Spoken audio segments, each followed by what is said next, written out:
Bhim army ਦੇ ਰਾਸ਼ਟਰੀ ਪ੍ਰਧਾਨ ਚੰਦਰ ਸ਼ੇਖਰ ਆਜ਼ਾਦ ਜੀ ਨੇ ਪੰਜਾਬ 'ਚ ਸ੍ਰੀ ਗੁਰੂ ਰਵਿਦਾਸ ਮਿਸ਼ਨ ਚੈਰੀਟੇਬਲ ਹਸਪਤਾਲ ਬੰਗਾ ਵਿਖੇ ਉਦਘਾਟਨ ਕਰਨ ਪਹੁੰਚੇ। ਇਸ ਮੌਕੇ ਤੇ ਚੰਦਰ ਸ਼ੇਖਰ ਆਜ਼ਾਦ ਦਾ ਭਰਵਾਂ ਸਵਾਗਤ ਕੀਤਾ ਗਿਆ। ਪੰਜਾਬ ਦੇ ਲੋਕਾਂ ਨੂੰ ਅਪੀਲ ਕੀਤੀ ਗਈ ਕਿ ਮੇਰਾ ਸਾਥ ਦਿਓ। ਸਾਹਿਬ ਸ੍ਰੀ ਕਾਂਚੀ ਰਾਮ ਜੀ ਦਾ ਸੁਪਨਾ ਪੂਰਾ ਕਰਨ ਲਈ ਘਰਾਂ 'ਚੋਂ ਬਾਹਰ ਨਿਕਲੋ। ਤੁਸੀਂ ਵੇਖ ਰਹੇ ਹੋ ਜਨ ਪੰਜਾਬੀ ਨਿਊਜ਼ ਦੀ ਵਿਸ਼ੇਸ਼ ਰਿਪੋਰਟ। ਝੰਡੇ ਚੱਕ ਕੇ ਸੱਚ ਦੇ ਰਾਹ ਪੈਣਾ, ਉਹ ਹਰ ਕੋਈ ਝੰਡੇ ਚੱਕ ਕੇ ਸੱਚ ਦੇ ਰਾਹ ਪੈਣਾ। ਇਕੱਠੇ ਹੋ ਜਾ ਹੋਰ ਜ਼ੁਲਮ ਹੁਣ ਨਹੀਂ ਸਹਿਣਾ, ਉਹ ਇਕੱਠੇ ਹੋ ਜਾ ਹੋਰ ਜ਼ੁਲਮ ਹੁਣ ਨਹੀਂ ਸਹਿਣਾ, ਉਹ ਇਕੱਠੇ ਹੋ ਜਾ ਹੋਰ ਜ਼ੁਲਮ ਹੁਣ ਨਹੀਂ ਸਹਿਣਾ।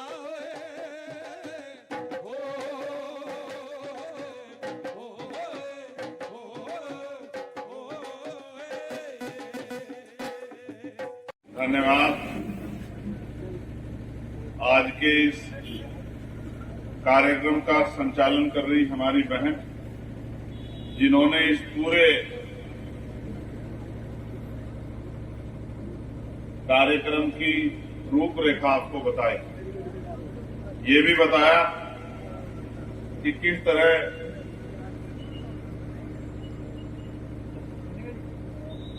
की परेशानियां आई और बंद हुआ और उसके बाद आज पुनः चालू होने की तैयारी जो की गई उसके बारे में विस्तार से बताया। मैं उनका धन्यवाद करता हूं और अपनी बात को शुरू करने से पहले समय समय पर दुनिया में जन्मे सभी संतों, गुरुओं और महान पुरुषों को नमन करता हूं।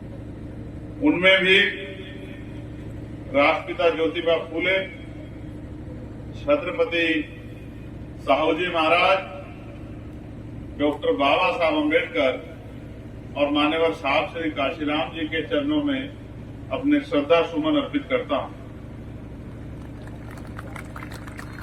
और जिनके नाम पे ये अस्पताल बना है, दुखियों, गरीबों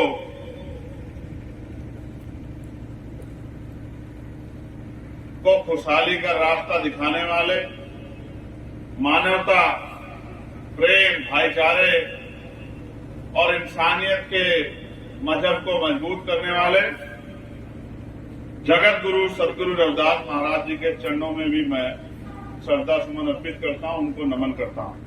भगवान वाल्मीकि महाराज जी को भी, गुरु नानक देव जी को भी, संत कबीर जी को भी मैं नमन करता हूं। आज मैं धन्यवाद दूंगा जो यहां की फाउंडर कमेटी है,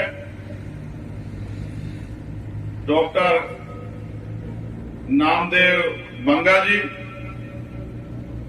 डॉक्टर बलबीर बल जी, डॉक्टर मुकेश कुमार जी, डॉक्टर राजकुमार जी, और यह रुका हुआ काम जिनकी मेहनत से आगे बढ़ा है, भाई जॉन बंगा जी,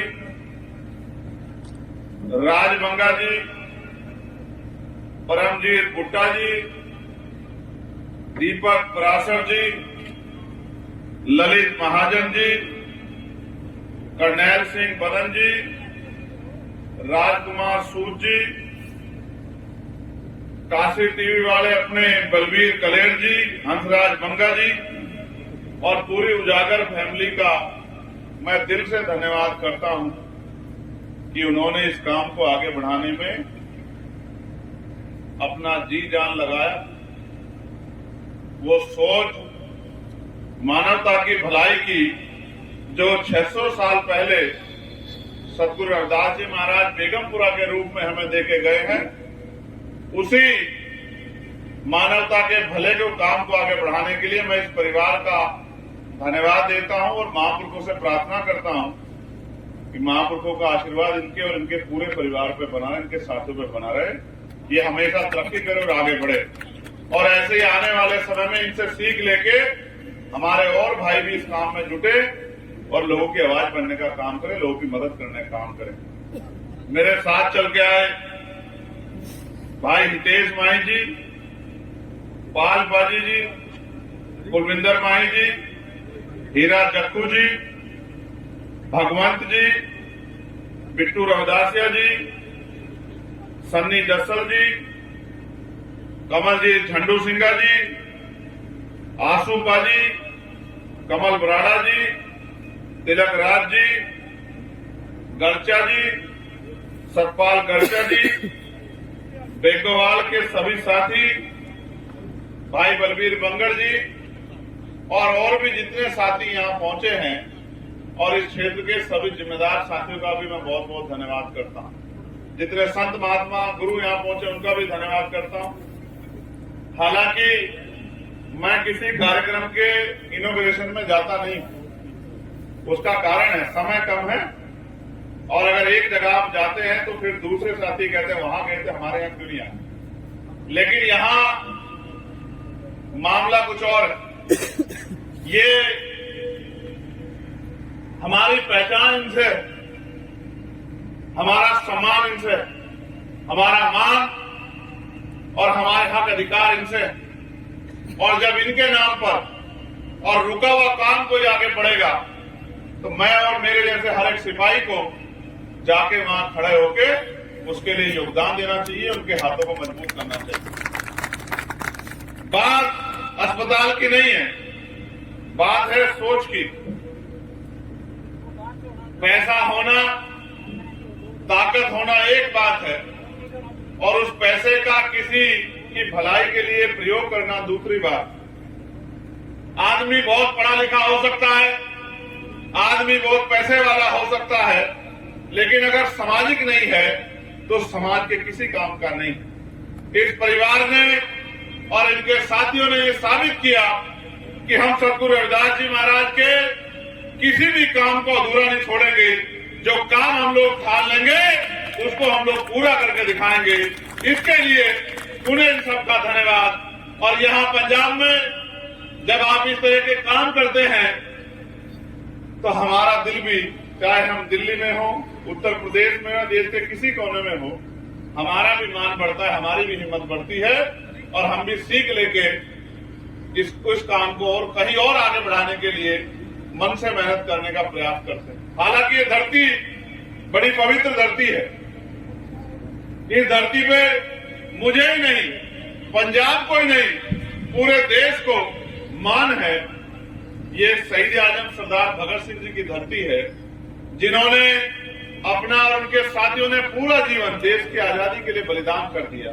आज मैं और मेरे जैसे लाखों नौजवान उनसे सीख लेके उनके रास्ते पे चलने के लिए और कुर्बानी देने के लिए तैयार हैं, क्योंकि हम अपने देश से प्यार करते हैं।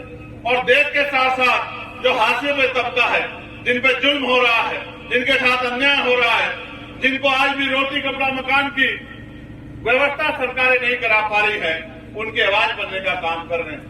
हमारे गुरुओं संतों ने तो सालों साल पहले सपने देखे थे कि इस देश में मानवता का राज आएगा, लेकिन इस देश में मानवता का राज अभी नहीं आ पाया। उस बात पे भी हमें चिंतन करना चाहिए। मैं तो यहां से ये भी कहूंगा, क्योंकि आपने मुझे बुलाया है और मैं राजनीतिक काम भी करता हूं, तो मैं आपसे ये भी कहूंगा कि बाबा साहब अम्बेडकर ने कहा था कि political power is the master की, इट इज द मास्टर की by which you can open each and every door of your progress. यानी कि राजनीतिक सत्ता वो चाबी है जिसके द्वारा आप अपनी सफलता के, आप अपनी परेशानियों के जो भी रास्ते रुके हुए हैं वो सारे रास्ते दरवाजे खोल सकते हैं। ये बात बाबा साहब अम्बेडकर बहुत दिन पहले कह के गए और उन्होंने ये भी कहा कि राजनीति में हिस्सेदारी नहीं करोगे तो उसका सबसे बड़ा दंड ये होगा कि योग्य लोग आपके ऊपर शासन करेंगे। मेरे पंजाब के साथियों, आपको ये भी फैसला लेना है कि ये तो अच्छी बात है कि महापुरुषों के आशीर्वाद से कुछ साथी तैयार हुए, लेकिन ऐसे तो सैकड़ों अस्पताल बनने चाहिए, ऐसे सैकड़ों कॉलेज बनने चाहिए, ऐसे सैकड़ों यूनिवर्सिटी बननी चाहिए जो गरीबों के लिए परमानेंट खुली हो और गरीब उनमें जाके इलाज भी करा सके और पढ़ भी सके और अपनी तरक्की के रास्ते खोल सके और जो सुख सुविधा संविधान ने उनको दी उन सुख सुविधा का लाभ भी ले सके। आज मैं देश में चारों तरफ जाता हूं और मैं जानता हूं कि आप मुझे देखते हैं, क्योंकि जब मैं आपसे मिलता हूं आपकी आंखों की चमक और आपका प्यार मेरी बहनों का, माओ का, अपने बुजुर्गों का, नौजवान साथियों का प्यार, आशीर्वाद ये एहसास कराता है कि भले ही यहां मैं कम आता हूं लेकिन यहां भी प्यार मुझसे उतना है। मगर मैं आपसे कहना चाहता हूं कि आजादी के 75 साल बाद भी हम लोग उन ऊंचाइयों को प्राप्त नहीं कर सके जिनको हमें करना है। आज भी मूछे रखने पे, घोड़ी पे बैठने पे, मटकी छूने पे, इज्जत की जिंदगी जीने पे जुल्म जाति के बिना अत्याचार गरीबों पे होता। हालांकि मैं इसके लिए किसी जाति को दोष नहीं देता, लेकिन मैं उस सोच को दोष देता हूं जो इंसानियत को बांटने का काम करती है, जो ऊंच नीच की बात करती है। पंजाब में तो इसमें फिर भी बहुत पहरेदारी लगी है कि पंजाब ने इस बात को यहां बढ़ने नहीं दिया। उसका वो पॉलिटिकल रूप से भी दिखता है और सामाजिक रूप से भी दिखता है, क्योंकि यहाँ गुरुओं की विचारधारा है, यहाँ संतों की विचारधारा है, यहाँ मानवता की विचारधारा है। लेकिन क्या पंजाब के लोगों की जिम्मेदारी सिर्फ पंजाब तक है? इस बात के बारे में भी आप लोगों को सोचना चाहिए। क्या गुरुओं ने आपको सिर्फ पंजाब की सीमा तक रोक दिया था? जब आपने गुरुओं ने आपको रास्ता दिखा, संदेश दिया, तो ये राष्ट्र की कल्पना भी बहुत बड़ी थी। अब जो बराबर का पड़ोसी मुल्क है तब वो इसका हिस्सा था। तब उससे भी पहले गुरुओं ने आपको ये मानवता की भलाई का रास्ता दिखाया। लेकिन कभी कभी लगता है कि पंजाब के लोग सिर्फ पंजाब तक ही ध्यान रखते हैं। मैं आपको ये कहना चाहता हूं, आज इस मुल्क में जो हालात बने हैं उनमें अगर सबसे बड़ी कोई रुकावट है उन हालातों को और वो जिस दौर की तरफ जा रहे हैं उनको रोकने के लिए, तो वो पंजाब है। यहाँ की किसानी, यहाँ की नौजवानी और यहाँ के गुरुओं के उपदेश दिल्ली में बैठी सरकारों के घुटने रोकने का काम कर देती है। उनके मन में जो देश को बांटने की इच्छा है उन इच्छा को कमजोर करने का काम कर देती है। और यहाँ के आंदोलन भी मुझे बड़ी जिम्मेदारी से कहना पड़ेगा कि हमारे किसान नेता यहीं बहुत नजदीक अपनी जान को बलिदान देने में तुले। शहीद आजम सरदार भगत सिंह जी के वचनों को आगे बढ़ा रहे हैं, क्योंकि वो जानते हैं कि मांगने से कुछ नहीं मिलेगा, छीनना पड़ेगा, लड़ना पड़ेगा। मैं आपसे भी कहना चाहता हूं, सरकारों में बड़ी ताकतें होती हैं। जिस काम के लिए इतने दिन इंतजार करना पड़ा, इतने दिन परेशानी उठानी पड़ी, अगर सरकारें हमारी हो तो एक कलम के साइन से इससे बड़े बड़े लाखों लाखों करोड़ रुपए के प्रोजेक्ट बन जाएंगे। इस ओर भी हमें ध्यान देना चाहिए। हमने बड़े बड़े काम सीख लिए लेकिन छोटा सा काम नहीं सीखा, हम बटन दबाना नहीं सीख पाए। ये भी बड़ी चिंता का विषय है। जो काम सबसे आसान है वो काम सबसे मुश्किल हमारे लिए क्यों हो गया है? बाबा साहब ने हमें कहा शिक्षित बनो, संगठित रहो, संघर्ष करो। संघर्ष आपस में करने को नहीं कहा, संघर्ष बुराइयों से करने को कहा, संघर्ष अपने लोगों के लिए करने को कहा, संघर्ष लोगों की भलाई के लिए करने को कहा। लेकिन हम तो आपस में संघर्ष करने लगे। मैं आपसे इस मंच के माध्यम से कहना चाहता हूं, मुझे पंजाब के लोग बड़े फोन करते हैं और बहुत सारी बातें कहते हैं। मैं उनसे कहता रहता हूं कि भाई ताली एक हाथ से नहीं बजती। बंगा पाजी चाहते कि मैं इसे आ जाना और मेरा मन नहीं होना तो मैं किधर आ जाना? बताओ किधर आ जाना? तुम सीधा बंगा पाजी ने तो मैंने एक बार कॉल की थी, भाई आना, मैं कहा जी आ जाना। ताली तो दोनों हाथ से बजते ना जी। दसों का एक हाथ से ताली बज सकती जी? नहीं बजी ना। मैं जो कह रहा ना इशारों में मेरी बात नो समझ लो। कुछ चीजें मैं खुलेआम नहीं कह सकता, मेरी मजबूरी थी। पाजी ने मैंने याद किया, मैं फिर आ गया। पाजी मैंने याद नहीं करते, पाजी मैंने बुलाते नहीं तो मैं कितने जाना जी बदस। तो पाजी ने मेरा बड़ा प्रेम थी, इसलिए मैं कहना जी मैं तो बड़ी कोशिश कर रहा हूं कि साहब का सपना पूरा हो जाए, उनकी मूवमेंट आगे बढ़ जाए। लेकिन ताली एक हाथ से नहीं बजनी। आप लोग भी थोड़ा थोड़ा जोर लगाओ जिससे राष्ट्र एकजुट हो जाए और मिलकर लड़ाई आगे बढ़ाई जाए। और बाकी मैं आपको भी विश्वास दिला कहना चाहता, हमारे ग्रंथी जी और तमाम यहां बैठे हमारे जिम्मेदार लोग, मैं इस मिट्टी पे खड़े होकर ऐलान करता हूं कि मेरे एक एक खून का कतरा भी आपके काम आएगा, इस आंदोलन के काम आएगा, महापुरुषों के विचार के काम आएगा। मैं आपकी ऐसी आवाज हूं ना झुक सकती है, बोला सतगुरु रविदास महाराज की जय। मैं आपकी ऐसी आवाज हूं जो ना झुक सकती है, जो ना बिक सकती है और जो ना रुक सकती है। आप जानते हैं पार्लियामेंट में जब भी पंजाब का कोई मसला आता, चाहे वो आदमपुर एयरपोर्ट का मामला, कि आदमपुर एयरपोर्ट का नाम प्राइम मिनिस्टर कह गए सतगुरु रविदास जी महाराज के नाम पे होगा, वो तो भूल गए, हम नहीं भूले। मैंने सवाल पूछा कि आपने वादा किया था प्राइम मिनिस्टर कि ये आदमपुर एयरपोर्ट सतगुरु रविदास जी के नाम पे होगा, क्यों नहीं बना रहे? ऐसा थोड़ा क्या विपक्ष में आपको सरकार में ट्रेनें जो चलती हैं, अभी प्रकाश पर्व आ रहा है, जयंती का पर्व आ रहा है, जो ट्रेनें यहां से बेगमपुरा ट्रेन जो चलती है उसमें सफाई नहीं होती। मुझे महाराज जी ने कहा सीरतगढ़ में कि भाई वो जो ट्रेनें जाती है वो इतनी गंदी जाती है, हम लोग जाते हैं, हमारा अब तेरी जिम्मेदारी हमारे मान की रक्षा करना। मैंने कहा महाराज जी आप चिंता मत करो, मैंने उस शाम तक का समय दसो, मैं शाम तक को चला गया दिल्ली, तो आज ही मुंडे खटखड़ा देना सरकार। मैं शाम को दिल्ली गया, पार्लियामेंट चल रही थी, मैंने स्पीकर साहब ने कहना मैंने बात रखनी जी, बोले यार अब टाइम नहीं, मैं कहा जी टाइम होना हो तो बात रखनी जी, अब कुछ इधर देख लो कि क्या करना जी। तो उन्होंने कहा चल 1 मिनट का समय, मैं कहा ठीक है जी। 1 मिनट में मैंने कहा कि इस देश में करोड़ों लोग दुनिया में सतगुरु रविदास जी महाराज को मानने वाले रहते हैं, और उनका जब प्रकाश पर्व आता है, आप हर काम में पैसा लगाते हो, सुविधा देते हो, तो जब हमारा प्रकाश पर्व आता है तो हमारी भी मदद किया करो। जब भगवान वाल्मीकि जी का प्रकाश पर्व आता है उसमें भी उनकी हमारे भाइयों की मदद किया करो। जब गुरु नानक देव जी का प्रकाश पर्व आता है, गुरु गोविंद जी का प्रकाश पर्व आता है, तो हमारे गुरुओं के कार्यक्रम को भी आगे बढ़ाया करो। तो फिर मैं मंत्री से मिला, मैं कहा जी इस बार जब ट्रेन जाएगी अगर साफ सफाई में दिक्कत आई तो मंत्री जी देख लेना, फिर मैं इससे झगड़ा कर देना थोड़े ना। तो मंत्री जी मैंने दसे झगड़ा की करना यार, तेरी बात हम लोग मान लेने। और अभी जब मैं राजापा जी ने मैंने कल दर्शा दी कि सरकार ने ऑर्डर कर दिए और कर्मचारी जो सफाई दे लगा दिए कि इस बार ट्रेन बिल्कुल चंगी जाने, जितने महाराज जी चाहते वैसी हो जाए। जय भीम जय भारत।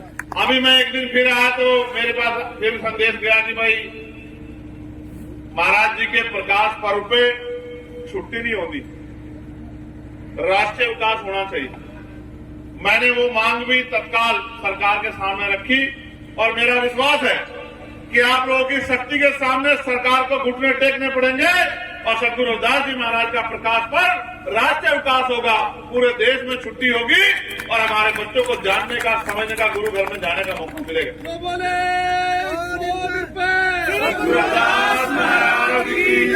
तो मैं तो कोशिश कर रहा हूं, मैं आपका छोटा सा पेड़ पौधा, धीरे धीरे आप लोग जैसा जैसे पानी गिरोगे, खाद लगाओगे, जैसी जैसी रखवाली करोगे, वैसे वैसे बड़ा होना जाना। जिस दिन आप लोगों ने मजबूत कर दिया, फिर आपको किसी की तरफ आंख उठा के नहीं देखना, इंतजार नहीं करना, हाथ नहीं मिलाना पड़ता, मेरी बात को तो याद रखना। और पंजाब से मेरा रिश्ता बड़ा गहरा है। धर्मचंद जी यहाँ खड़े, मैं जब फरारी में था, पूरे उत्तर प्रदेश की पुलिस मेरे पीछे लगी थी, और कोई कहता सरकार में बैठे कोई डीजीपी कहते कि हम इसको इनकाउंटर कर देंगे, हम इसको जेल भेज देंगे, हम इसकी टांग पे गोली मार देंगे। तो पंजाब के साथियों ने मेरा संरक्षण किया। मैं बूटा मंडी में गया, मैंने मेरे पीठ को हाथ रखा, कह दिया देखा किसकी मां ने दूध पिला तुझे, हमारे दौड़ ले जाते फिर है मेरे नाड़े यार। तो पंजाब में मुझे मान थी, जब उससे कोई परेशानी होती मैं पंजाब की तरफ देखता। मैं आज भी याद है जब गुरु घर टूटिया थी दिल्ली में, पंजाब के लोगों ने इतना बड़ा जो है कट लगाया थी, और सरकार को झुकना पड़ा। पहली बार देखो सुप्रीम कोर्ट को अपना फैसला वापस लेना पड़ा, और वो गुरु घर की जमीन हमें वापस देनी पड़ी, सरकार को झुकना पड़ा। ये आपका बल है, इस बल को बना के रखना। और मैं दोबारा से इनकी पूरी टीम को, बंगापा जी की और इनके साथियों के परिवार के लिए, और आप सबके लिए जितने लोग यहां पहुंचे, उन सबके लिए सतगुरु रविदास महाराज जी से प्रार्थना करता हूं कि उनकी कृपा, उनकी मेहर आपके परिवारों पर, और ऐसे ही हम लोग अच्छे अच्छे काम करके समाज में गौरव प्राप्त करते रहे, लोगों की मदद करते रहे, लोगों की आवाज बनते रहे। आपने मुझे यहाँ सुना, बहुत सारे लोग आए हैं मुझसे मिलने के लिए, और रात को कोहरा बड़ा खतरनाक हो रहा था। रात भी गड्डी में पहुंचने में बहुत टाइम लगे जी, ये भी नहीं पता गड्डी पानी में गिर जाएगी, खेता में गिर जाएगी, ये भी नहीं पता, इतना कोहरा हो रहा है जी। तो मैं कोशिश करना कि वक्त से सारे काम निपटा के फिर गड्डी को काम की तरफ मोड़ देना। मैं आपको भी कहना कि आपका प्यार भी मेरे नाल बने रहना चाहिए। जब आपका प्यार मेरे नाल बने रहेगा तो मैं और मजबूती से लड़ता। बाकी मिलजुल के कार्य आगे बढ़ाते रहेंगे। उन्हें धन्यवाद। आप सबके लिए मंगल कामनाएं। जय गुरुदेव, धन गुरुदेव, जय भीम, जय भारत। वाहिगुरु जी का खालसा, वाहिगुरु जी की फतेह। नहीं, मेरे ना लगा जो बोले सो निर्भय। रोटी ना मिली तेन भाई, खाना नहीं खिलाएगी तो आवाज भी की होगी। चेक कर दीजिए, दोबारा लगाइए दोबारा। और एक कोई काम एक ही बार करना चाहिए, दोबारा नहीं करना चाहिए। हाँ ये चलो ठीक है। आज एक बार हो लाओ। अच्छा, मेरी बता, मेरी आवाज ज्यादा रहनी, आपकी रहनी बता। शेरो और ये भी तो आप ही की वजह से है। शेरो शेर जो बोले सो निर्भय।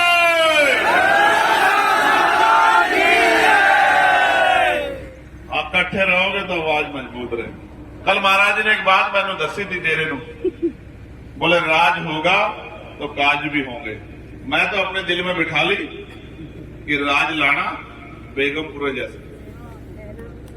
महाराज जी का जो अधूरा सपना है बेगमपुरा राज का, उसको पूरा करना।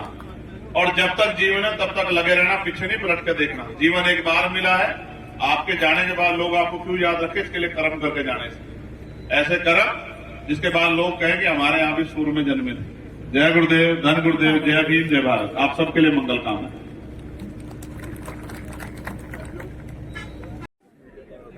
सारा पूरा देश और जितने भी अपने लोग रहने रहे सब इनकी तरफ देखें, क्योंकि बहुत बड़ा काम है। तो पैसा होना एक बात है, आदमी का बड़ा होना एक बात है, लेकिन उस पैसे का या उस बड़ेपन का भला या उसका प्रयोग गरीबों से करना ही बड़ी बात है। इनके विचारों में महापुरुषों की सोच नजर आती है। मैं इनका धन्यवाद करता हूँ, उनके लिए भी प्रार्थना करता हूँ। और इतने जितने भी पूरे अपनी टीम है, जिन लोगों ने सबने इसलिए योगदान दिया, उन सबके लिए, दीपक भाई, सब लोगों के लिए मैं प्रार्थना करता हूँ।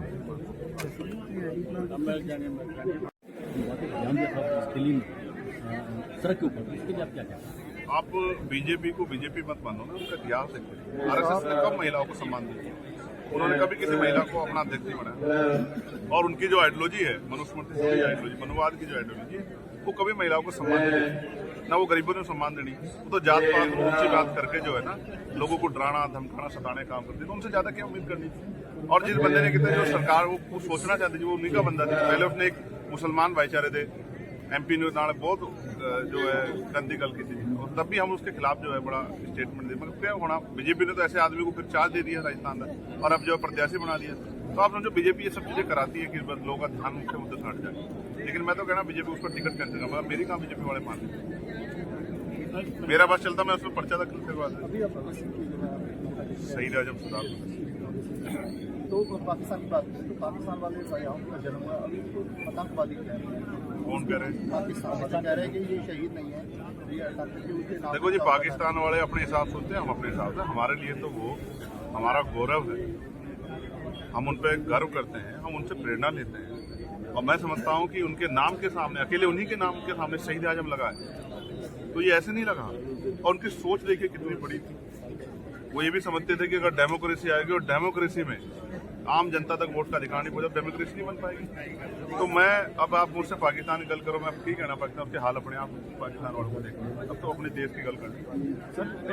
इतने भी वो अपने दिल में बड़ा सम्मान